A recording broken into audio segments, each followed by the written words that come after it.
Bonjour à tous. Alors aujourd'hui on va parler de comment progresser en photo et de l'étape à laquelle arrivent beaucoup de photographes, reste un peu là, et de la solution que j'ai pour vous.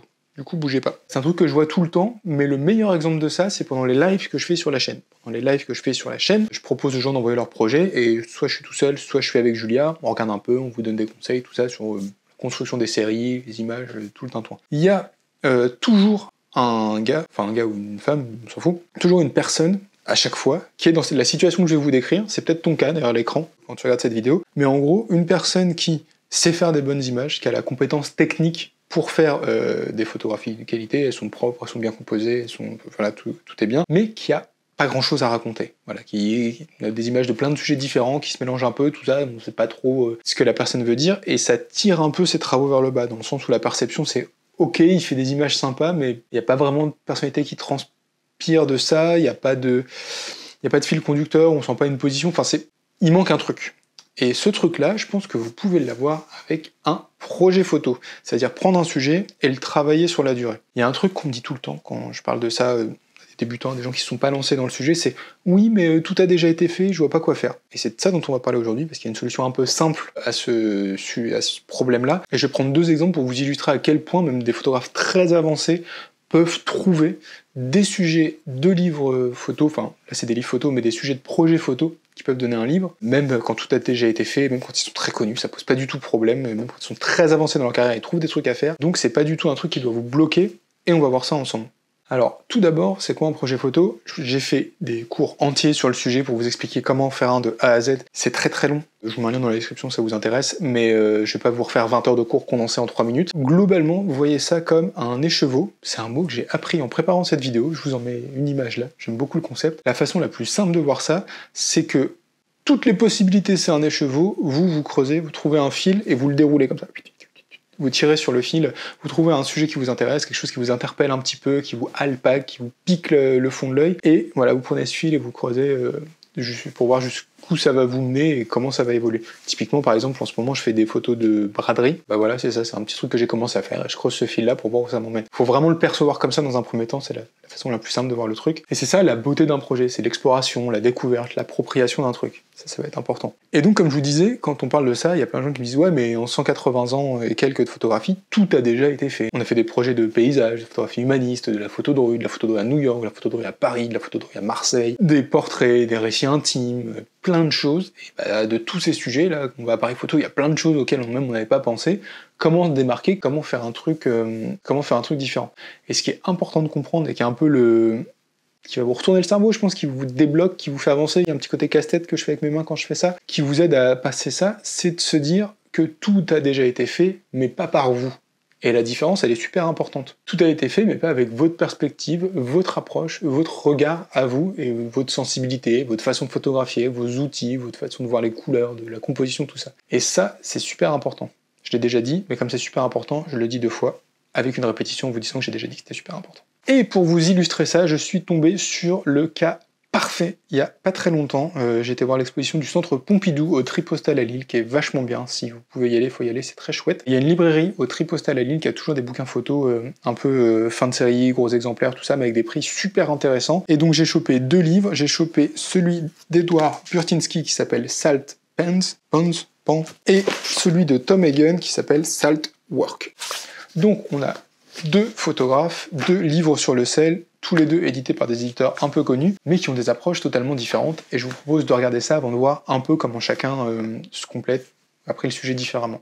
Voici le premier livre, Salt Pans d'Edward Burtynsky. Publié en 2016 chez Stidel, Burtynsky est un photographe canadien, reconnu mondialement pour son travail sur les paysages industrialisés. Ce qui frappe avec ce livre, c'est son approche radicalement conceptuelle. Le projet s'est déroulé dans les salines du Little Rann of Kutch en Inde, où Burtynsky a passé 10 jours intensifs à photographier exclusivement depuis un hélicoptère. Derrière ces 10 jours, il y a eu des mois de négociations et de préparation pour accéder à ce territoire. Le résultat, c'est plusieurs dizaines de photographies aériennes qui transforment complètement notre perception de ces salines. Les bassins d'extraction deviennent des rectangles de couleur pure traversés par des grilles. C'est de la géométrie abstraite avant d'être de la photographie documentaire. Ce qui est fascinant, c'est que Burtynsky crée une beauté ironique. Ces images sont magnifiques, presque picturales, avec des tons très sombres, très ocre, Mais elle cache une réalité beaucoup plus dure. Derrière ces motifs colorés travaillent plus de 100 000 agarias, des ouvriers mal payés qui perpétuent une tradition vieille de plus de 400 ans. C'est plus d'1 million de tonnes de sel qui sont extraites chaque année dans des conditions très difficiles. Le deuxième livre, c'est Saltworks de Tom Hagen, sorti chez Hatchkins en 2022. Tom Hagen est un photographe allemand spécialiste de la photographie aérienne, mais son approche est complètement différente de celle de Burtynsky. Là où Burtynsky s'est concentré sur un seul lieu, Hagen a développé son projet depuis 2018 en parcourant le monde. Australie occidentale, Sénégal, France, Espagne, il voyage en ballon, hélicoptère et avion pour capturer ces images. Il a fait un livre de près de 300 pages avec, je crois, 170 photographies dans un format généreux. C'est épais, c'est grand, on voit bien les images. Ce qui saute aux yeux, c'est cette explosion de couleurs. Les bassins d'évaporation créent un véritable patchwork chromatique. Du vert clair au rouge vibrant, chaque couleur indique un niveau de salinité différent. Hagen maintient une perspective documentaire, mais avec un œil artistique affirmé. Ces images révèlent des symétries harmonieuses créées par cette industrie millénaire. Et contrairement à Burtynsky qui efface l'humain, Hagen intègre une dimension écologique dans sa réflexion. Car ces salines ne sont pas des sites industriels, elles constituent des habitats cruciaux pour de nombreuses espèces d'oiseaux, crustacés, micro-organismes. Dans son livre, Hagen aborde aussi la question de cet équilibre fragile entre l'activité humaine et la biodiversité, entre tradition et impact environnemental. Donc, ce qui est fascinant avec ces deux livres, c'est que vous avez un même sujet et deux façons très différentes de l'aborder. Burtynsky, lui, il privilégie l'esthétisation du réel. Il transforme un truc industriel en un projet artistique. Ces images, elles fonctionnent presque comme des peintures abstraites et c'est une approche, on pourrait dire, contemplative et distanciée de son sujet, qui cache volontairement la dureté du travail humain derrière une beauté d'apparence. Hagen, lui, choisit une approche plutôt écologique et utilise la beauté pour sensibiliser plutôt que pour masquer. Ces images, elles sont évidemment spectaculaires, mais elles s'accompagnent aussi d'une réflexion sur l'impact environnemental de l'exploitation du sel. Et du coup, là, on sent un peu la différence entre les deux. Burtynsky, il va esthétiser quelque chose de presque inacceptable pour sensibiliser à ce sujet, alors que de son côté, Hagen, il utilise cette même, on pourrait dire l'inverse, la beauté, pour sensibiliser aux impacts écologiques. Ils ont chacun un peu leur façon de faire les choses. Et ça montre qu'un même sujet peut avoir plusieurs traitements, notamment esthétiques. Chez eux, c'est la plus grosse différence, on va pas se mentir, c'est vraiment la façon de photographier de chacun qui est plus brutale chez Burtynsky, plus esthétique chez Hagen. Donc un même sujet peut avoir plusieurs approches sur la forme et aussi sur le fond. On voit que c'est pas exactement les mêmes angles qu'ils ont pris tous les deux pour parler de ce sujet de l'exploitation du sel.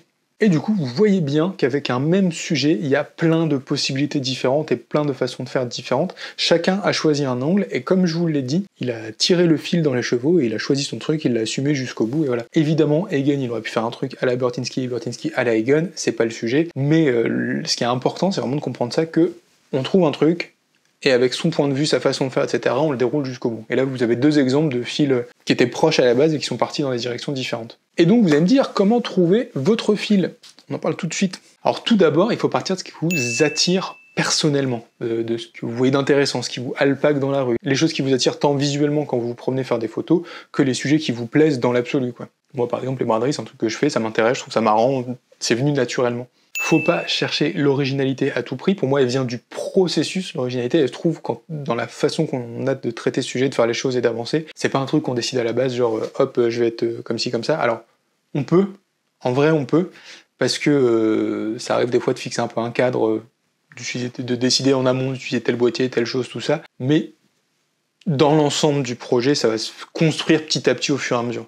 Donc comme ça que j'aurais tendance à le dire. Il faut bien suivre votre curiosité sur tous ces aspects-là, ce qui vous rend curieux comme sujet, mais aussi comme façon de faire, en vous disant tiens, je pourrais bien essayer ça, c'est marrant. Ah, tel truc, je pourrais le mettre comme ça, je pourrais utiliser tiens un flash en journée, ceci, cela, bref. Être un peu curieux et vous laisser des portes ouvertes pour justement traiter ce fil à votre façon. Creusez un angle qui vous intéresse vraiment, hein. Choisissez pas un angle juste parce que vous vous dites que ça n'a pas été fait, que ça peut être intéressant, c'est pas du travail utilitaire, hein, la pratique comme ça, un peu créative, artistique. Faut trouver ce qui vous intéresse vraiment, et gardez à l'esprit que l'important, ce que j'essaie de vous démontrer dans cette vidéo, c'est pas le sujet, mais vraiment votre façon de le traiter. Gardez bien ça à l'esprit quand vous travaillez dessus. Donc, c'est fini, on arrête les excuses de « oh non, tout a déjà été fait, je sais pas quoi faire, machin, tout ça ».